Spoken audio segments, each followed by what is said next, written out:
Is it worth anything? Today, I'm not covering a specific item. What I'm doing is answering a lot of your questions. I really appreciate all your questions and your comments, but it's a lot for me to keep up with. Sometimes I open my phone and there are hundreds there and I can't get back to everyone. So we're going to go over a lot of the things that you kind of asked me about.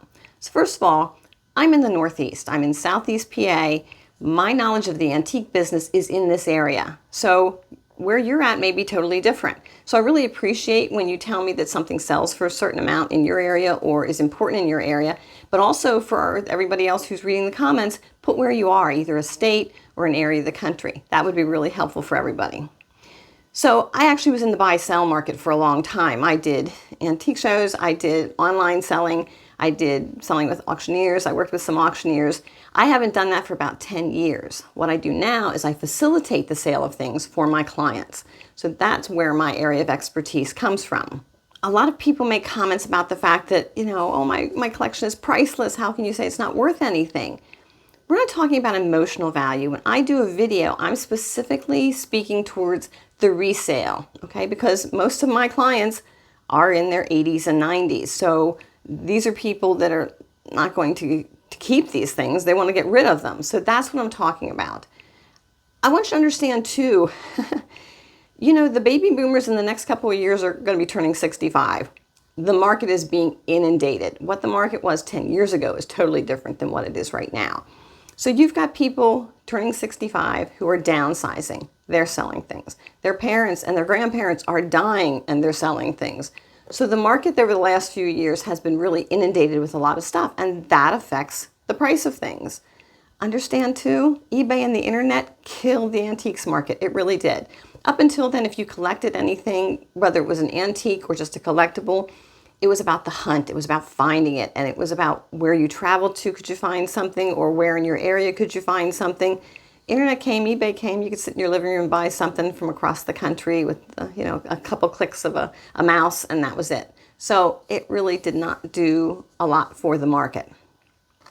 The other thing is this younger generation doesn't want stuff. They're not collecting. Now, some of them are.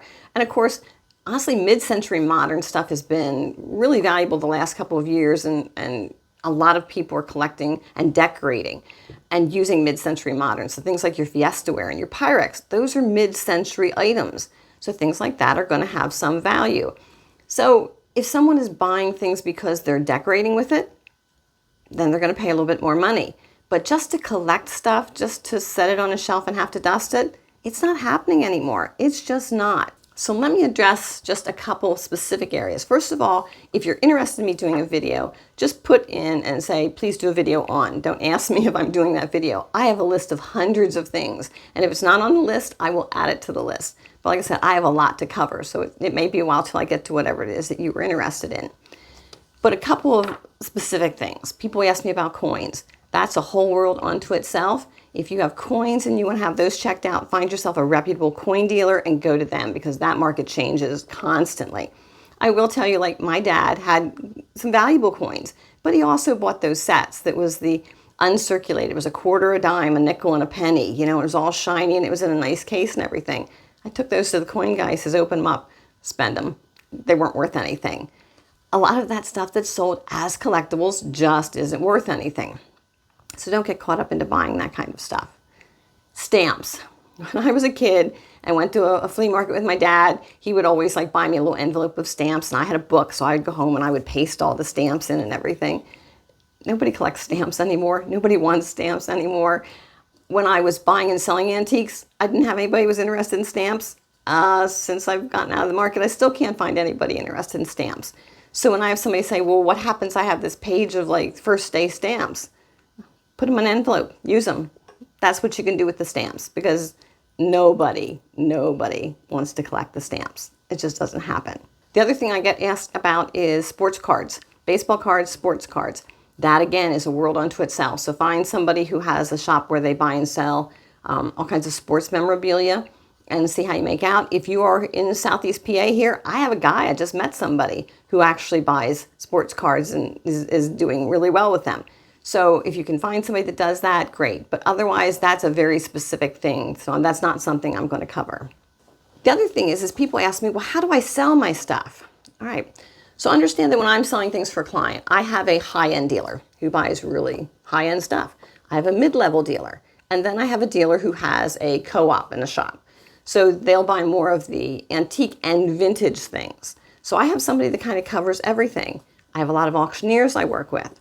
I no longer do eBay, and you can do eBay, but I'm going to tell you right now, eBay is a lot of work. It is, because you've got to really be taking a lot of pictures, you've got to be writing your descriptions, you've got to answer all kinds of questions, and then you've got to be, if you sell it, you've got to ship it and package it and ship it and everything else. So eBay is a lot of work. I stopped doing eBay 10 years ago. So, but you can do all those things. But if you want to sell something and you're not sure where to go, I'd say for the most part, your best bet is go to an antique co-op. Talk to whoever's at the desk. Find out who the owner is, or if the person at the desk, because it's usually somebody who has a stand there, can they point you towards somebody who specializes in whatever it is that you're interested in selling? That's your best bet for selling things. And realize that what I talk about as far as price here is retail. Wholesale, you're going to get about half of that.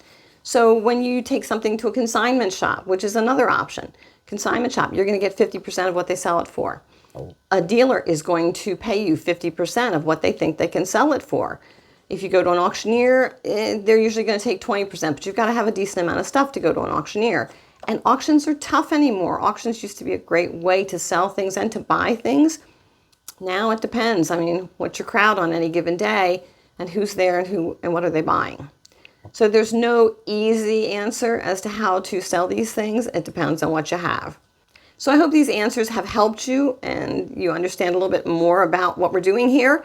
Again, I love your comments. I love your questions. And when I can answer them, I will. Some people have specifically said to me, what is this item? And have sent me pictures and things. I'm not going to do that anymore. I just don't have enough time. There's too many of you asking me that. So, but I'm thankful that you're following my videos, and I hope you find them useful.